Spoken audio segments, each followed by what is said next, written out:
এই মুহূর্তে আমরা দাঁড়িয়ে আছি কিন্তু একেবারে শুভেন্দু অধিকারী যে আত্মসহায়কের যে আবাসনে থাকতো, ঠিক আবাসনের সামনে দাঁড়িয়ে আছি।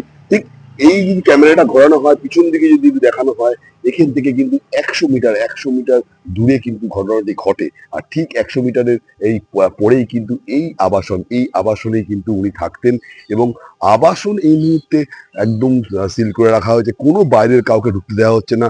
এই আবাসনেই কিন্তু থাকতেন এবং আবাসনের একদম পিছন দিকের ফ্ল্যাটে কিন্তু উনি থাকতেন।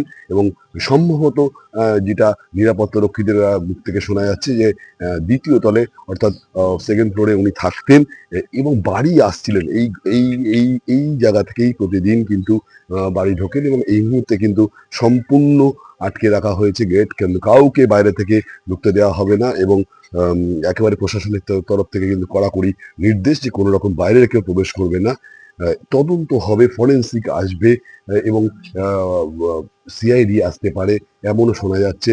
যে এই তদন্ত কিন্তু যতক্ষণ না সম্পূর্ণ হবে এবং কারা এই সাথে জড়িত, এখনো পর্যন্ত যতটুকু খবর কিন্তু এখনো পর্যন্ত কাউকে আহ গ্রেপ্তার বা আটক এখনো করেনি। সেই যে যখন ঘটনাটি ঘটেছে এবং যারা ছিল, জানা যাচ্ছে দুজন কিন্তু ওই গাড়িতে ছিল। এবং এই গাড়িতে কিন্তু অবৈধ নাম্বার প্লেট ছিল। যে অল্টো গাড়িটা পাওয়া গেছে সেই অল্টো গাড়িটা কিন্তু অবৈধ নাম্বার, সেই নাম্বারের সাথে কিন্তু কোনো রকম ট্র্যাক করা যাচ্ছে না। সম্পূর্ণ বিষয়টি কিন্তু অনেক মানে বিষয়টি একটু সন্দেহ জনক ভাবে এবং পরিকল্পনা ভাবে এবং তাকে ফলো করা হয়েছিল।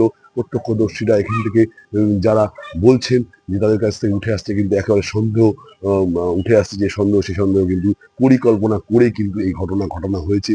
কি হয়েছিল, এর পিছনে কি আছে, রাজনৈতিক কোনো উদ্দেশ্য আছে কিনা বা কোনো ব্যক্তিগত কোনো কোষ থেকে এই ঘটনা ঘটেছে কিনা, সেই দিকে আমাদের নজর থাকবে। আপাতত এই আবাসনে কিন্তু শুভেন্দু অধিকারীকে আত্মসহায়ক চন্দ্রনাথ রথ তিনি থাকতেন পরিবার নিয়ে এবং বাড়ি ফিরছিলেন। কালকে কিন্তু বাড়ি ফিরছিলেন, বাড়ি ফেরার সময় কিন্তু এই ঘটনা ঘটে। তো যেখানে ঘটনাটি ঘটেছে এখন আমরা কিন্তু একদম সেই জায়গায় রয়েছি।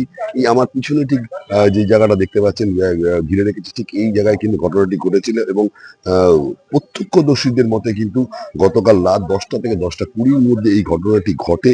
এবং একটি ছোট অল্টো গাড়ি এসে কিন্তু রাস্তা আটকায় এবং এই যে স্করপিওতে ছিল সেই স্করপিওতে কিন্তু আম, আমার শুভেন্দু অধিকারীর আত্মসহায়ক সহ আরো দুজন ছিল, তিনজন মোট গাড়িতে ছিল। যিনি প্রত্যক্ষদর্শী দেখেছেন তিনি বলছেন কিন্তু তিনি যখন এসছেন মানে ঘটনাটি ঠিক ঘটার 1 থেকে 1.5 মিনিটের মধ্যে তিনি একদম গাড়ির সামনে এসে দেখে একজন কাঁদছে এবং দুজন কিন্তু একেবারে রক্তাক্ত অবস্থায় পড়ে রয়েছে। এবং তিনি সেই সময় কিন্তু স্ট্রিট ডগ অর্থাৎ রাস্তায় কিন্তু কুকুর সারমেয়কে খাওয়ানোর জন্য বেরিয়েছিল। ঠিক সেই সময় ঘটনাটি ঘটেছে। ঠিক আমার পিছনেই দেখা যাচ্ছে কিন্তু একদম যেখানে কিন্তু পুলিশ ঘিরে রেখেছে ঠিক ওইখানে এখনো কিন্তু সেখানে কিন্তু সেই গাড়ির কাচের টুকরো পড়ে রয়েছে। এবং এই এই পাশ দিয়ে গিয়ে কিন্তু এই চন্দ্রনাথ রথ যিনি আত্মসহায়ক ছিলেন শুভেন্দু অধিকারী, তার বাড়ি ছিল বা তার আবাসনে ছিল, সেদিকেই যাচ্ছিল এবং গাড়িতে ছিল তিনজন।